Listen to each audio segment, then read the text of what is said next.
Just start off with this. The enemy, Satan, thought he was going to kill, steal, and destroy, but God had a different plan for my life.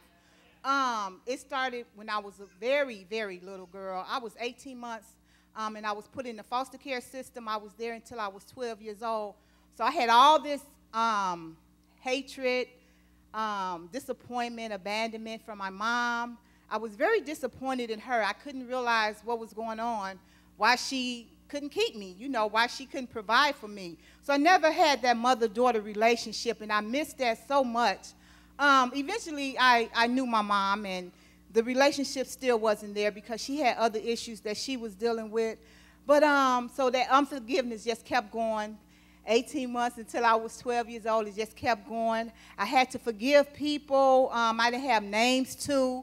I had to forgive the one who raped me. I had to forgive the one who sexually molested me. I had to forgive the one who physically abused me. So there was just so much unforgiveness in my heart. And I was just sharing earlier, we can walk around, we could put on our dress and, like Pastor say, our three-piece and walk around. But when you're emotionally abused, don't nobody really know because you can dress that up so well. So for so many years, I dressed that up so well. I would come to church and, yes, sit in the back and, and right before service was over, I am out the door.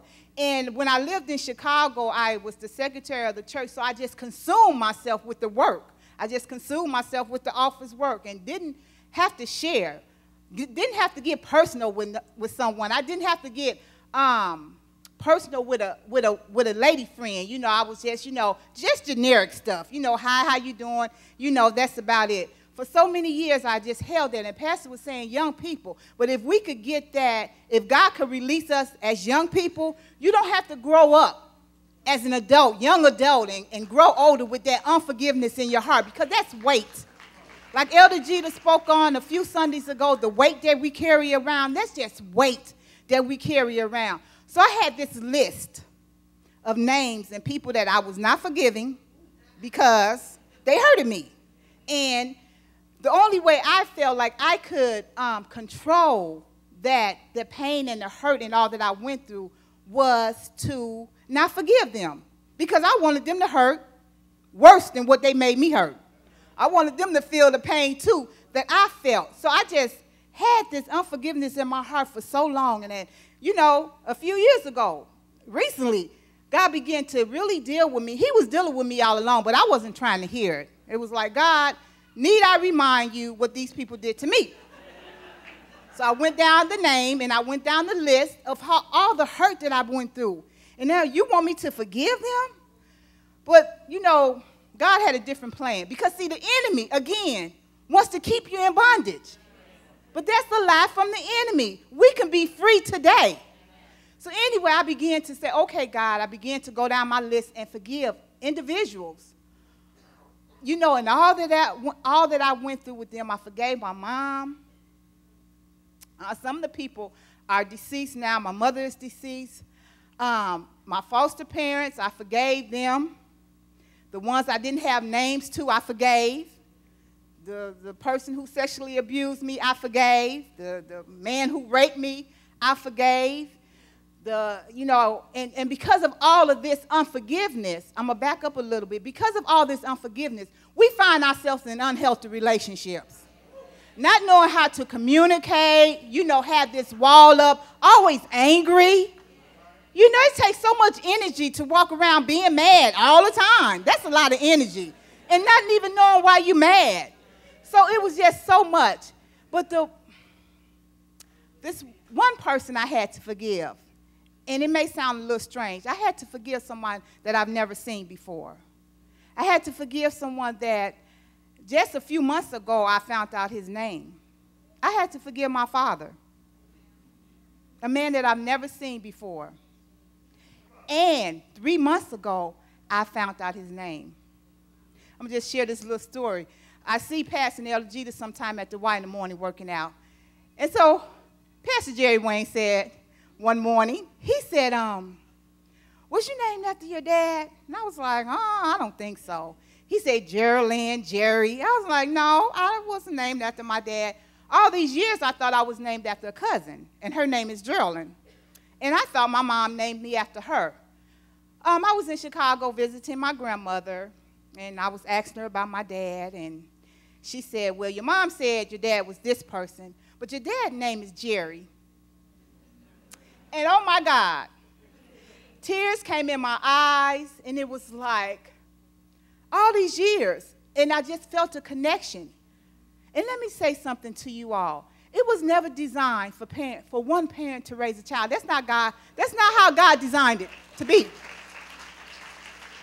I grew up with a lot of animosity, with a lot of things that I know if my dad would have been positively involved in my life, I wouldn't have.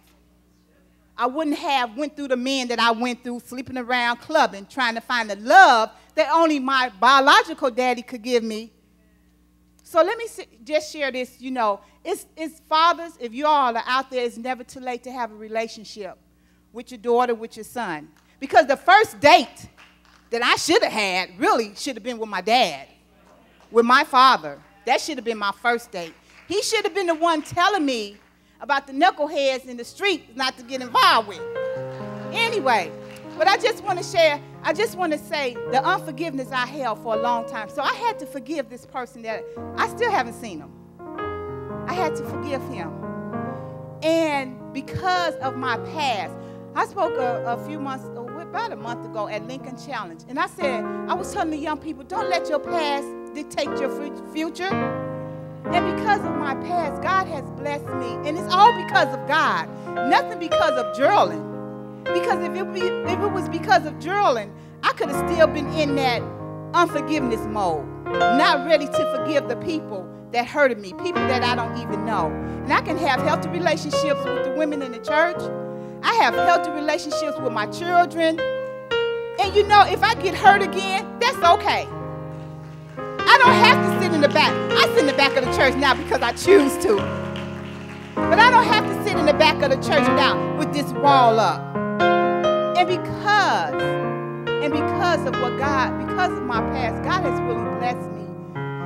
In my professional career, I work with children that are in foster care. We place foster children in foster homes. And I'm a counselor. All the hurt and the pain that I went through, I counsel people for that. And God has really birthed something, a ministry in me. It's called faith. F-A-I-T-H. Fathers are important to their heirs. And God did that. And what I do, I advocate for the fatherless. And not trying to badmouth men, because some of the research that I found out is that fathers don't know. None of us, when we came home with our children, they gave us this pamphlet. This is how you be a parent. I didn't get one of those. So I'm quite sure our fathers didn't get one of those neither. So, and I don't badmouth fathers, but I educate them on, if you don't want your son or daughter to go through what I went through, get involved with your children.